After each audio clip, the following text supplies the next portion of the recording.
di kani sa barangay Supa, Tigbauan Iloilo. Bali separate ni siya nga ways or bali ang barangay Supa is duwa gali siya. May bukid nga part kag may patag kag dito ang ilamin nga piskuan or simbahan sa barangay Supa. So wala kita gali sa mountainous nga part sa barangay Supa. So may napamukatan ako sinang loose. Linya ko no, pwede man di may ilagyan man da. Punta kita maan. Thank you dito ng loose mo. Ay na-actual na dalan, kinakaman ko na kay ng loose. So dili ko. Takladan siya guys, so puro gid kita tulod.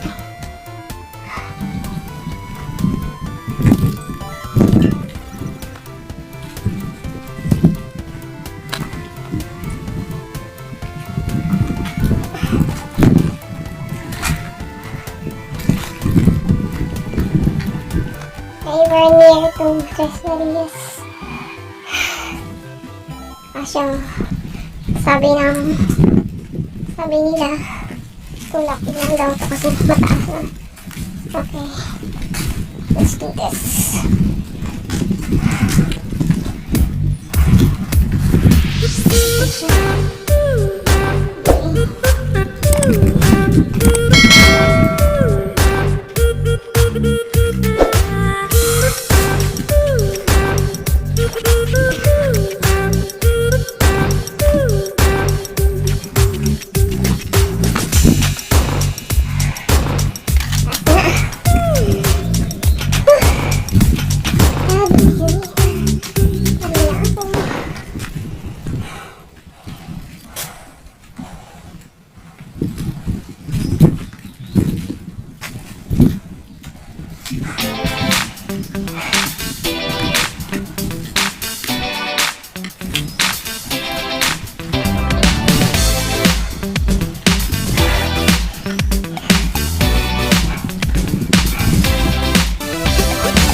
Mataas siya guys.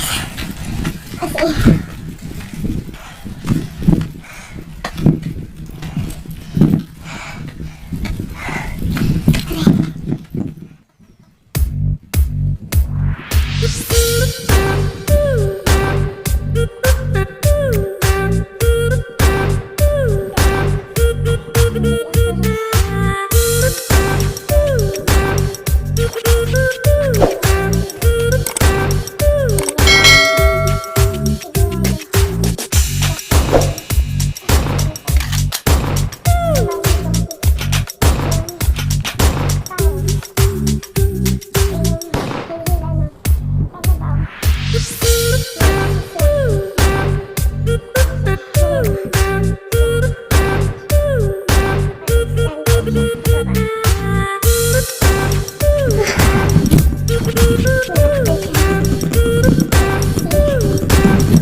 see the view.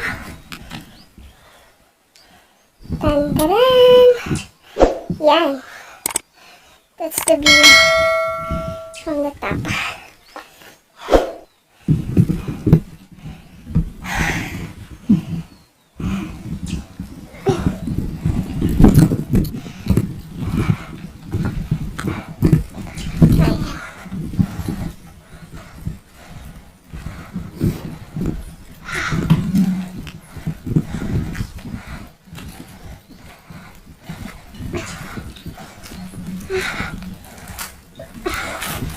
Kasya lang po siya tulad sa isang tao.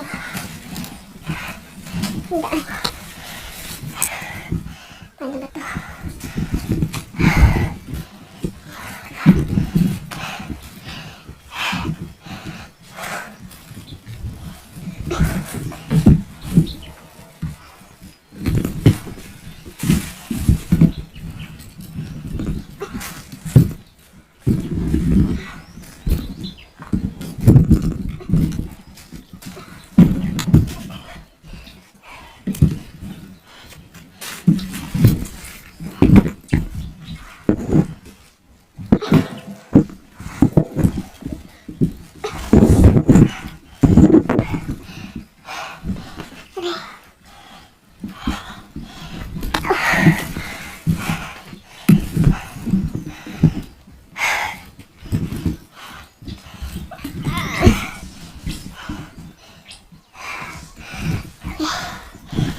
girl.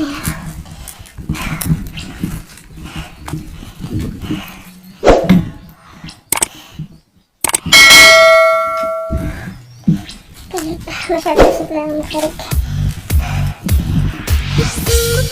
Ayan, alam mo, pinapatag na yung kita. Kasi nakataas talaga.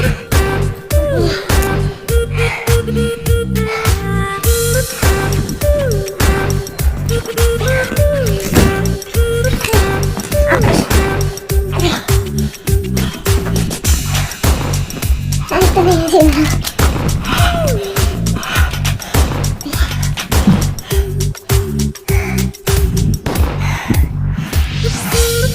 Nasa taas na ba?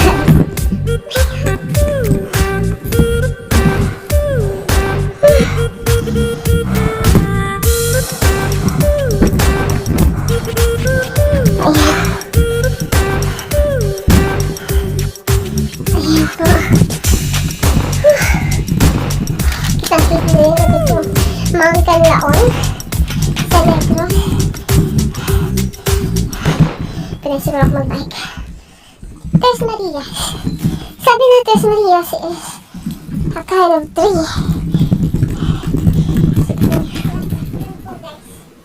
Tahimik siya dito and then maganda siya sa pag-nilay-nilay ko. Gusto naman ang gusto ko dito. Tahimik siya at suitable siya sa like for example Lenten season or kahit na wala namang occasion, maganda siyang puntahan. Kahit ikaw lang ang nag-isang punta dito. And talagang makikita mo ang view ng Tigbauan.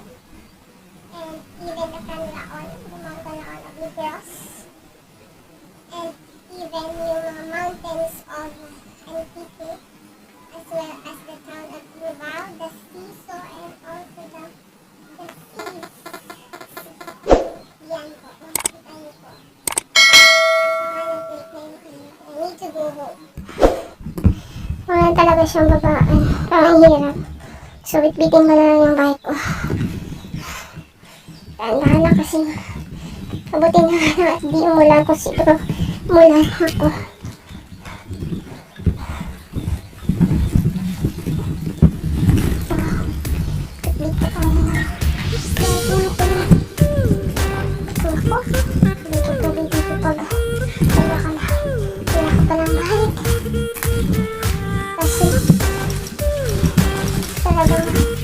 Pagtaon mo yung daanan. Ayan. Pinasukatan ko sa ito. So, kailangan ko na kang magpasama. And besides, wala kang kasama. Yung bikey-bikey ka naman. So, sundan ko lang yung daanan to. Bababa from Tres Marias. To make sure you're riding. God above to give me protection and guidance. Ito yung makakatay ko guys. Hindi siya biro. Hindi siya biro. So, hindi rin yung biro yung pag